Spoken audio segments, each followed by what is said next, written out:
Iron Supporting Food Banks collects food and cash donations for needy families in Newham Borough and beyond. Please consider making a donation via their Just Giving page, the link for which you will find in the description section of this stream. Come on, you Irons!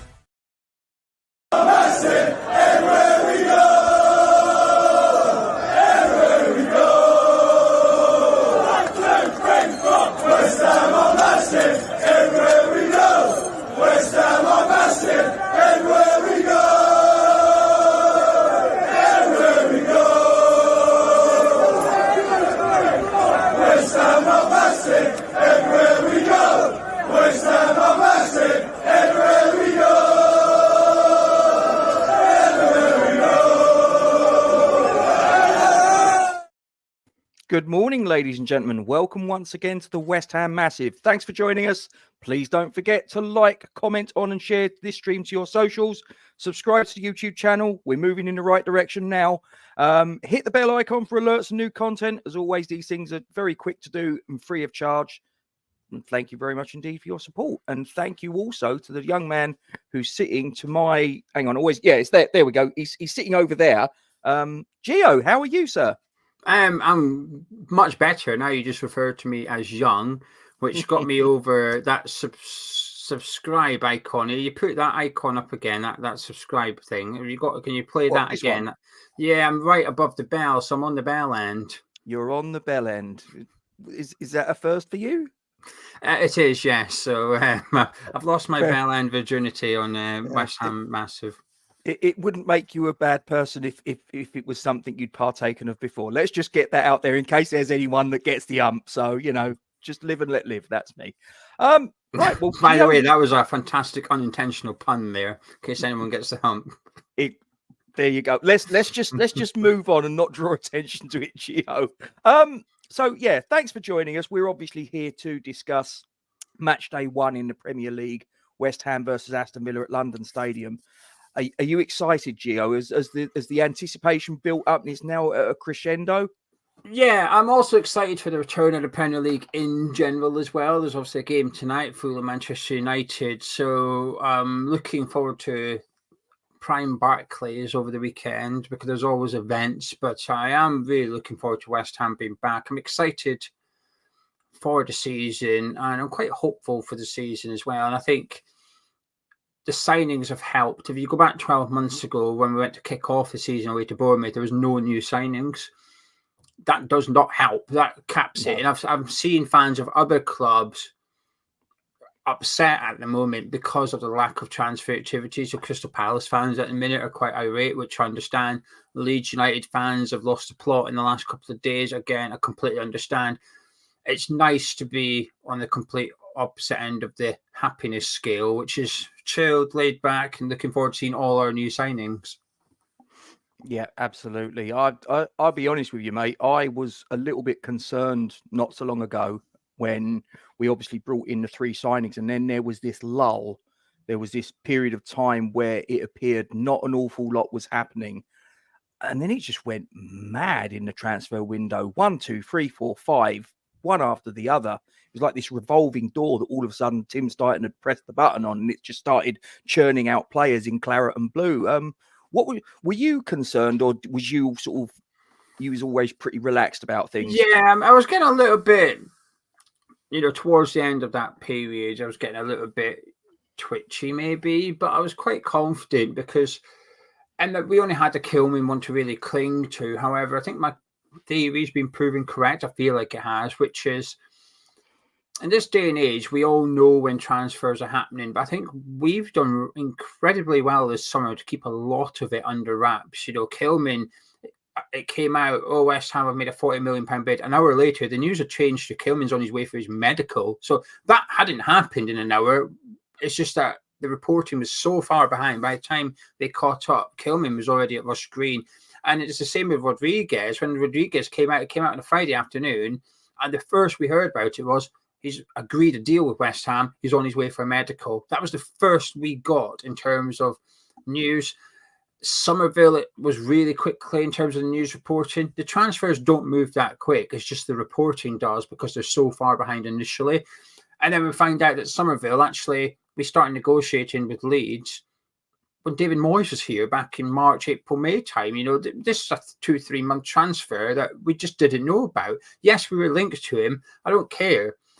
If those people that linked us to Somerville say, well, I knew we were negotiating, well, then why did you also link us to Jack Clark, Jonathan Rowe, Philogene? If you knew it was Somerville, why are we being linked to all the other promising left wingers in Championship? We're just linked to all the promising left wingers in the Championship, hoping that one of them would be correct. The club, I think, have done really well to keep things under wraps, bar Aaron Wan-Bissaka, but those leaks came from Man United, not from West Ham.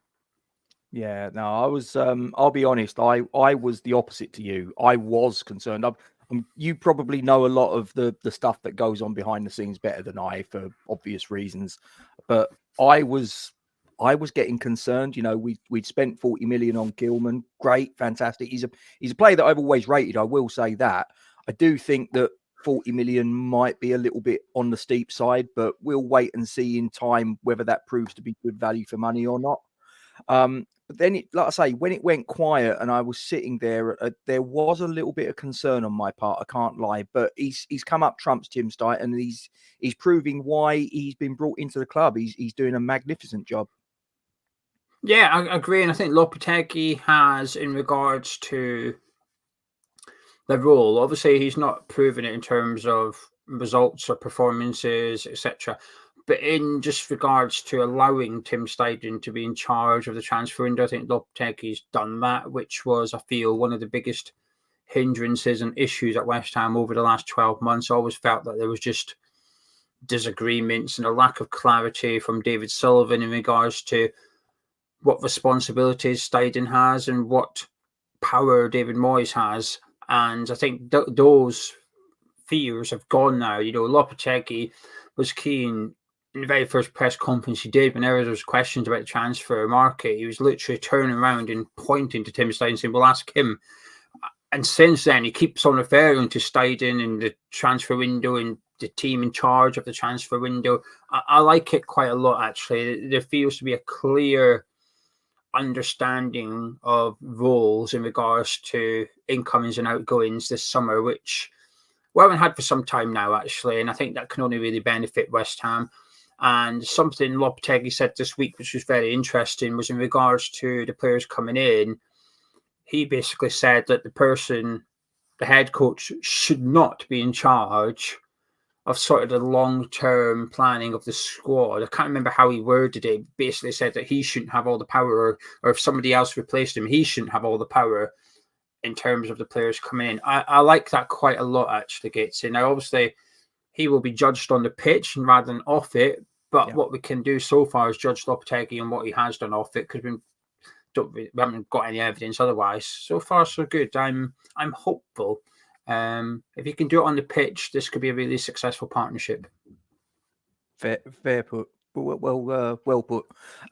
Gio, let's get into the usual stock questions that I have for the match preview. So first things first, what are your thoughts on Aston Villa? I know obviously it's difficult to we can't talk about them this season because this is match day 1, but your thoughts on pre-season, your thoughts on them finishing 4th last season, the business they've done, what are you thinking? I think they did fantastic last season. I was disappointed that they didn't win the Conference League, but I think squad depth just caught up with them a little bit towards the end of the season. When I watched the Conference League semi-final, and they were just knackered. The players were just done. But I think Emery is the most fascinating manager in the Premier League for me. I might include Arne Slot in that for this season. There's been a couple of additions to the Premier League managerial-wise that I'm intrigued by, but last season, I enjoyed watching Aston Villa. Every game was different tactically. The system was different. And I like watching it and trying to learn as much as I can. So that appealed to me. And I was pleased to see Villa do it. And I was pleased to see Newcastle do it when they did it. And it gives us hope for West Ham. But I also like that Sky Sports top 6 being disrupted as much as possible. So if all 3 of us could finish in the top 6, 7 this season, then that would be a massive yes from me. I think they will be strong again this year. I'm being impressed by their summer transfer business. A lot of young players going in, plus Ross Barkley, but that's not a bad thing. I think they've done quite well. And to lose Douglas Luiz is obviously a blow, but my mentality of selling players, I feel, is different to a lot of football fans. I don't mind it. I don't mind selling your big players for big money. And I think it's part of football. If you have a look at the Premier League this summer, Crystal Palace has arguably lost their best player, but certainly one off with Elise, Fulham with Polina, Wolves with Kilman and Neto. You can go through the Premier League, and a lot of, Everton with Onana, a lot of players are losing a lot of clubs are losing a very important player. I think us in Newcastle have done tremendously well to not sell Kudus, Bowen, Isak, Bruno Guimaraes. But if you can do what Villa's done, which is we choose to sell Douglas Luiz, we're going to keep Watkins, we're going to keep Martinez, we're going to sell Luiz, and that's the only player you lose. I consider that a success. I think I've been very impressed by Aston Villa. I think they'll have a really good season. Whether they get Champions League football or not, I'm not sure, but I think they'll be in the top 6 anyway. Yeah, I'm inclined to agree with you. I think that they've done really good business in the transfer window. I think that for the good stuff that we've done in the transfer window, they've probably been there or thereabouts as well. I think that, yeah, the fact they finished 4th last season was absolutely incredible. When you stop and think that when Unai Emery came in, he came in because Steven Gerrard had patently failed at his job. And a couple of seasons prior to that, they were a championship club. And now here they are. They're about to undertake a Champions League football campaign. It's quite incredible. I do think that having that Champions League, though, as an extra responsibility that they need to discharge alongside domestic matters will probably mean that finishing top 4 again is probably going to be a stretch. But I don't think that top 6 is inconceivable. I really don't. Yeah, they've also got the Champions League formats obviously changed. There's more fixtures for them in this stupid Swiss format league thing. But also it's unknown, whereas when you play the traditional 4-team group, roughly you need 10 points. 10 points and you get out of there. How much points do you need to get out of this group? I don't know. There's no evidence. I'm sure the analytics guys at football clubs will have a prediction and a number you need to hit and so on and so forth. But it's just a different format completely. So I think it becomes harder to navigate with its first season because you don't really know what your target is and stuff like that. So I'm intrigued by European football this season, if you like. I've not looked at it as much as I would have done had West Ham been involved. If anything, I've avoided the European stuff because we're not involved. I'm still a bit sore about not having European football. I got used to it and I liked it. All right, I'm not going to apologise for that. That's why I've seen people saying if they generally feel like this, good. I wish I was like them, but some people said this is the most excited they've been for a new season for years. I can't subscribe to that because I was more excited for previous campaigns because we had European football. The excitement of the Europa League was better than the excitement of a new Premier League season, as far as I'm concerned. It was an extra trophy we could have won, playing European teams. I don't know. That was just a different level of hope for me, and I'm missing it a little bit this summer. Not so much because we made the signings. I think the new signings have helped to overshadow that loss. But yeah, when the European season kicks off, there's going to be a small part of me, I think, that's just a bit gutted that we're not involved, actually. But I'm hoping that's a one-off and we can get back in 12 months' time, we're talking about this new Swiss League format and how it's going to impact West Ham. I'm still not quite sure I understand the Swiss League format. I'm probably going to have a little chat with you off camera, and you're probably going to have to try and explain it to me. One word answer. I'll put Peter's question up there. One word answer. Do you think we're still going to get Duran before the window closes? No. Thank you very much. Move on. Right. Well, hang on a minute. What's your answer? Yes, I think we will. That's about 7 words, but sure. Okay. Yes. Right. Okay. So let's move on. So next question, Gio. Who is our opposition's key player in your opinion? As in for Villa or for West Ham? Villa. I think Morgan Rogers, I do. I think because there's an uncertainty over Ollie Watkins, whether he's going to start. He's had 0 minutes pre-season, so he may go straight in. But I think I wouldn't be surprised if he's on the bench to start with. And in the last couple of friendlies, Villa have played Morgan Rogers as like a false 9. But even if he doesn't play there and Watkins starts, I'd imagine he starts out on the left-hand side. I've been very impressed since he joined from Middlesbrough in January. I think he's been a brilliant player.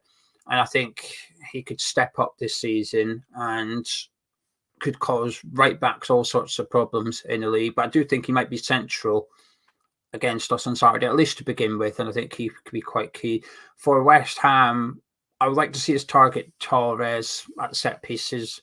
I think he's one of the best ball-playing centre-backs in the league, but he's not the best in the air, and I think there's maybe an opportunity there for us to get something from a corner or a free kick or whatever, especially with the two centre-backs in the box, possibly Thomas Souček, possibly Füllkrug as well, so we should have some really good threat. And they've got a weakness in that regard. Conceded a lot of goals from set pieces last season, Aston Villa. I'm hoping that continues. Fair enough. That's a fair analysis. Next question, Gio. Who's the West Ham player that you think will be key to a positive result? It has to be Bowen. I think if Bowen turns up, you've got a chance. He's that good that if he's on top form, there's a goal and an assist in him every single game, which is, quite a lot, but he's been proving it. He's been providing the numbers for multiple seasons now. Captain, I'm a bit like yourself. I think you might see Bowen puff his chest out and really relish that role. A few months ago, towards the end of the season, he said himself, I want to be captain. At the start of last season, he was speaking about how he's one of the quietest characters in the dressing room. He was talking about how he's not that vocal. Yet a handful of months later, he's saying he wants to be captain. Something's changed. Maybe it's a 7-year contract. Maybe it's Declan Rice leaving. He's sort of filled the roles of that sort of character and leader in the dressing room. I don't know. But Jared Bowen's attitude has changed, and I like it a lot. That was a man that initially was, whoa, I ain't loud enough, to suddenly, no, I want to be skipper. There's a little bit of that requires confidence, and that gives me confidence as well. But yeah, Jared Bowen turns up, we've got a chance, and I think we're in for a good Bowen season.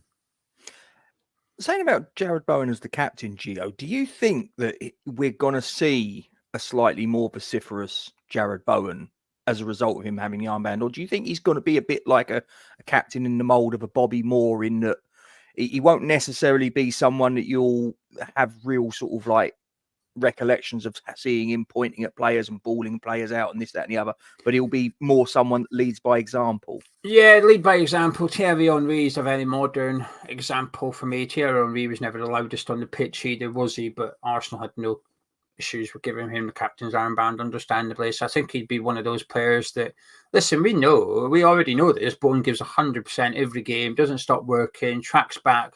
In terms of how often do you do a review on a game and you're calling out Jared Bowen for his performance? Very, very, very rarely. And when he has a bad game, it's because he's been quiet, not because he's done anything wrong or he's been lazy or he's not tracked his run or anything like that. It's just because he hasn't been that involved in the play for whatever reason. So Bowen's poor games are usually just quiet ones. So I think in regards to what you want from a captain, he's got everything, bar that natural leadership. I do think you can grow into that role. And, Max Kilman was captain, and this is key, I think. Max Kilman was captain for Lopetegui at Wolves. And it's widely reported by various different people, and not just the Wolves fans, but Hobbs, the director, when they sold Kilman, he put up a statement about it. And he even alluded to the fact that Kilman is not the loudest person. He's not a vocal player. Yet that was Lopetegui's captain. So Lopetegui perhaps doesn't need a shouter, a screamer, and a pointer. Maybe he just wants somebody that's actually maybe quite calm and composed, because Lopetegui can be quite animated and aggressive on the touchline. I think we've seen that in pre-season. Yeah, no, I think it's a good move. I probably myself would have been more an advocate of Kilman or Edson Alvarez. But having said that, I couldn't turn around and say that giving the armband to Bowen is something that I'm completely aghast at. I'm actually pretty cool with it. And to be fair, I kind of believe that a team of 11 players, you should have more than one person that's capable of a leadership role. Just because someone's got the armband doesn't mean to say that they're the only person that can give someone a bit of a telling off when it's required.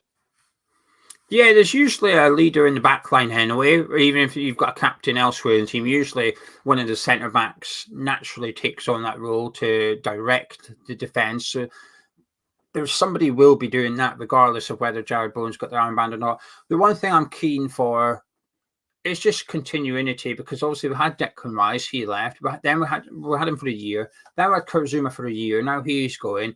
If you give it to Edson Alvarez, there's a good chance that in a year's time you're picking another captain, and I don't know the impact that has, but it can't be a positive one. There might not be too many negative connotations attached to changing your captain every season, but there certainly isn't any positives from it. Whereas if you have someone, we were quite blessed with Martin Noble just being captain for a long period of time. Before that, we had Kevin Nolan.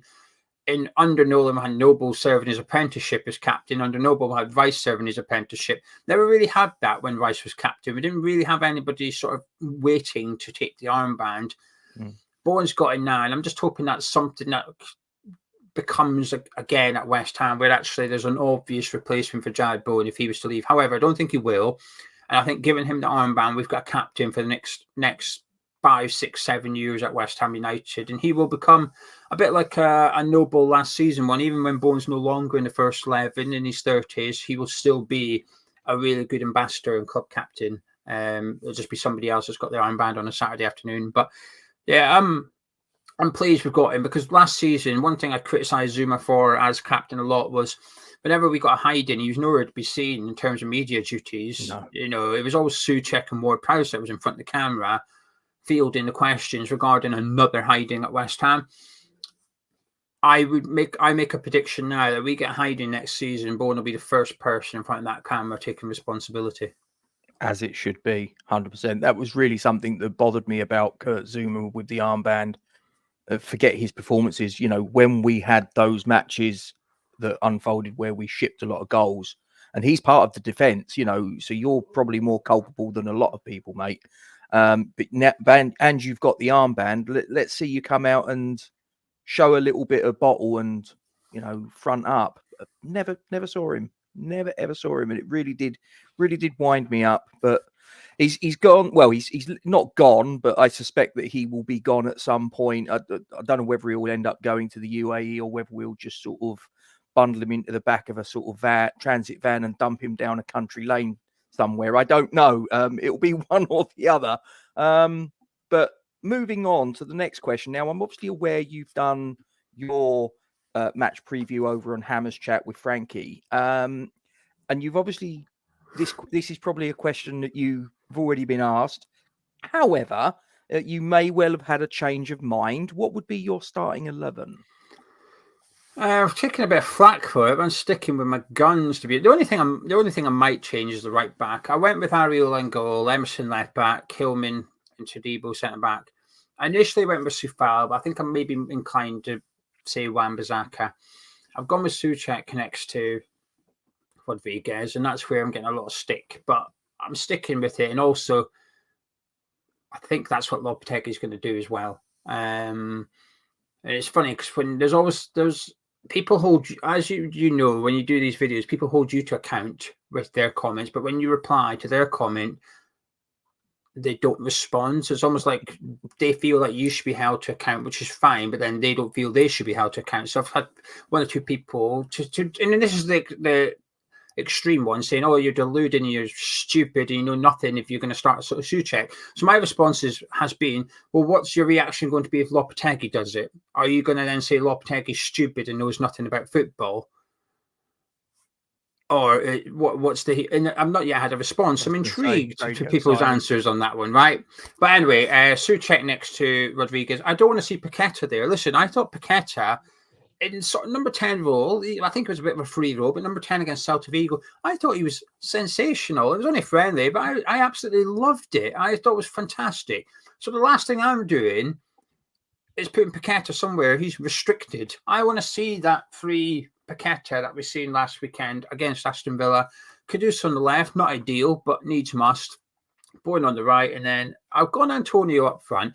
When people pick Krug over him, I'm not bothered. I get it. I don't feel strongly about Antonio starting over Krug. I just think Antonio has been a good player for us, deserves an opportunity to show what he can do. He won't last 90 minutes. The problem with Antonio last season was when he wasn't playing well, or he was playing well, he was done by the hour mark. Yeah. We had no sub, or we did. We just wouldn't make him. We've got one now. So I think you can see a real 100% Michail Antonio, and then bring on Füllkrug when his tank is empty. So I'm really looking forward to the Füllkrug and Antonio partnership in terms of one replacing the other one, because we go from one good striker to another good striker, different profiles. I'm happy with either of them starting, but that would be my 11, Gatesy. Yeah, well, guys in the live chat, if you want to get yours in, we'll get them up on the screen as we go. I've gone a little bit more this is probably because I feel that I've been starved of offensive football for a little while. I've gone mad. So I went a 4-3-3, and I've gone Areola. I've gone left to right, Emerson, Kilman, Todibo, Wan-Bissaka, Rodriguez holding.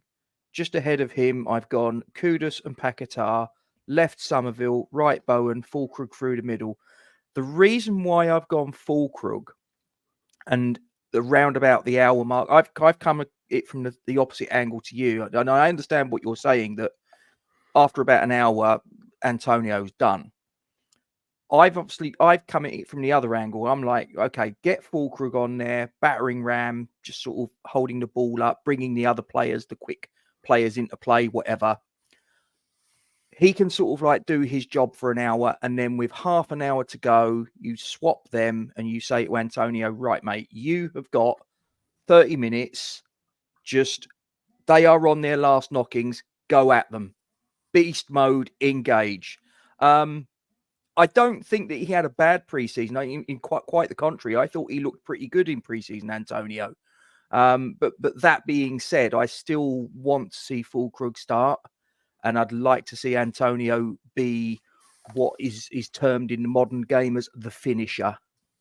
Yeah, I get that. My only worry about it for this game, like long term, naturally, I hope Füllkrug becomes the number 9. If you're going to spend that much money on a striker, he's got to start. So I'm just a bit patient. I don't need to see all the players start on match day 1. I'm happy for, I've Wan-Bissaka, Todibo, Rodriguez, there's 3 of them already starting. I'm happy, Kilman, 4.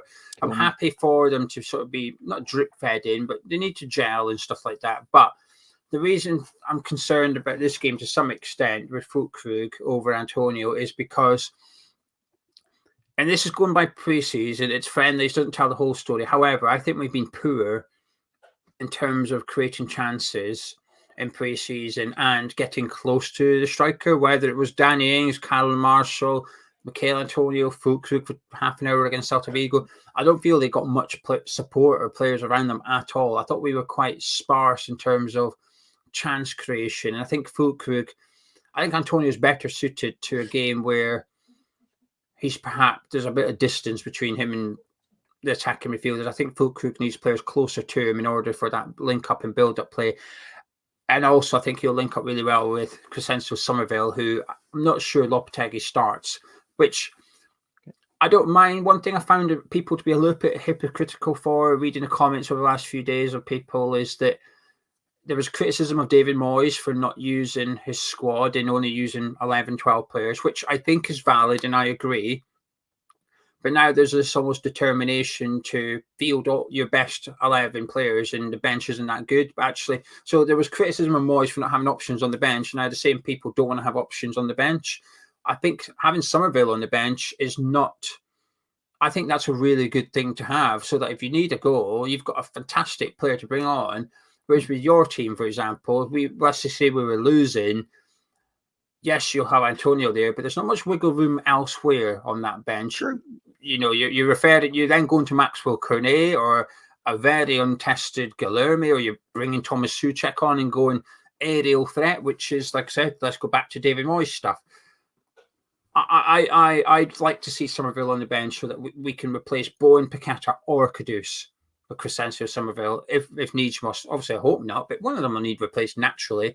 I want to see us to have a squad this season, and I think that means a bit of balance. And I just think Paquetá, central midfield, I'm not sure. You make a very good point. I'll be honest with you, Gio. As I say, it was probably me being starved of, good the thing is, though, Gates, so you can play attacking football. Like David Moyes could have fielded the team you're talking about. It doesn't mean it's attacking. It just means you have attacking players on the pitch. Likewise, Lopetegui could play 2 defensive midfielders and it could be more attacking than the team you want to see under David Moyes. You know what I mean? It's all about the system. Emerson, for example, I think is going to be a lot more attacking further down the pitch this season than he was last season. So instantly he becomes more attacking. There's a good chance that Sufal/Wan-Bissaka will be getting really far forward as well. So I think we can be more of attacking without just having loads of attacking players on the pitch. Yeah. I think there's ways and means of doing it. I think, and also our defense is leaky, so I don't trust one player sitting in front of 2 centre backs. Fair enough.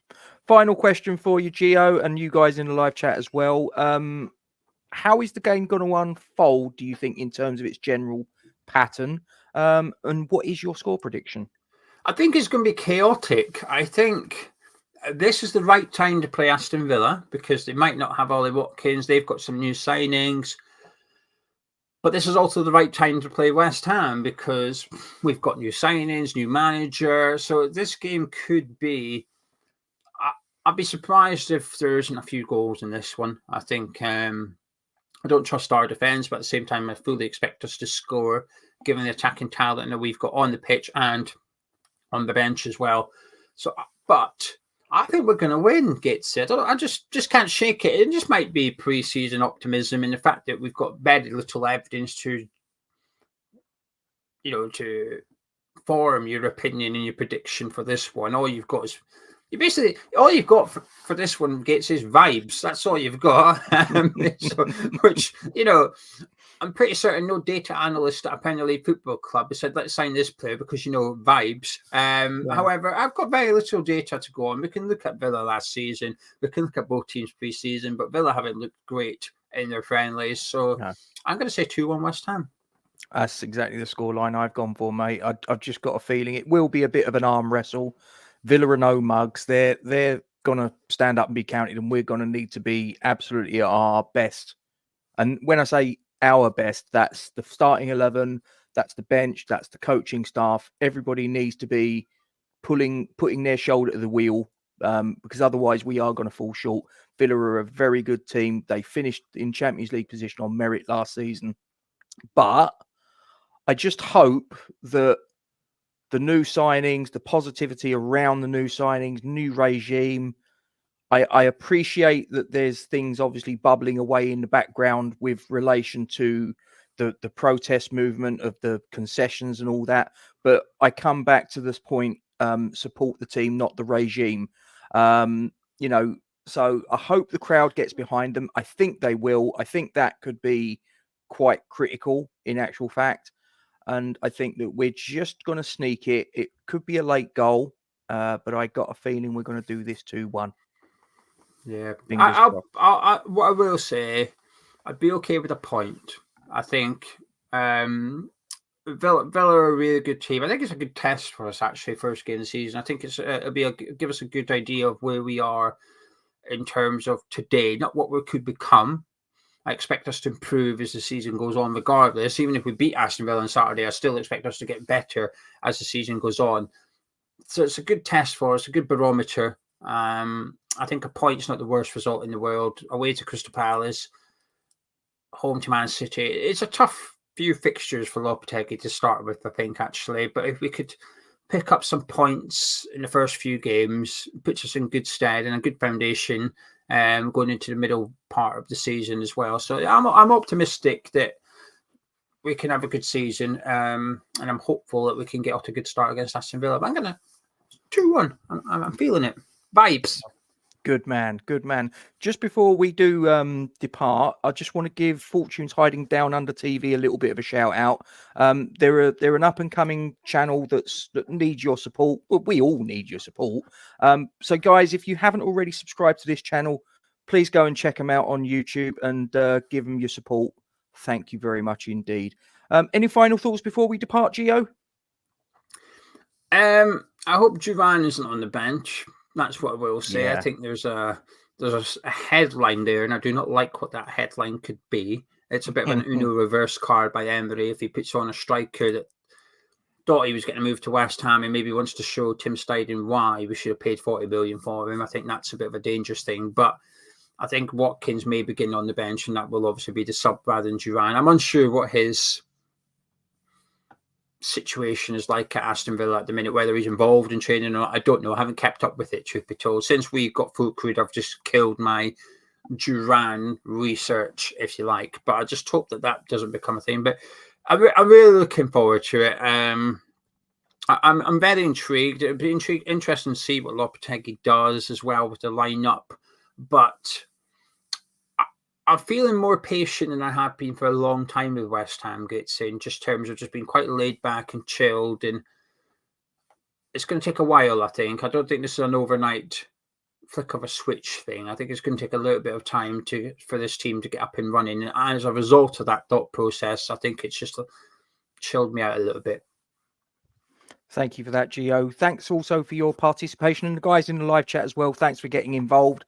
And as I always ask you guys, sorry, Gio, you're going to be on the bell end again. Please don't forget to like, comment on, and share this stream to your socials. Subscribe to the YouTube channel if you haven't already. Hit the bell icon for alerts and new content. All these things take a few seconds and are free to do. Help grow the channel. We thank you very much indeed for your support in this matter, and we're going to clear off now. Don't forget to give your supports to the Iron Supporting Food Banks charity. We'll see you next time. Come on, you Irons. Iron Supporting Food Banks collects food and cash donations for needy families in Newham Borough and beyond. Please consider making a donation via their Just Giving page, the link for which you will find in the description section of this stream. Come on, you Irons.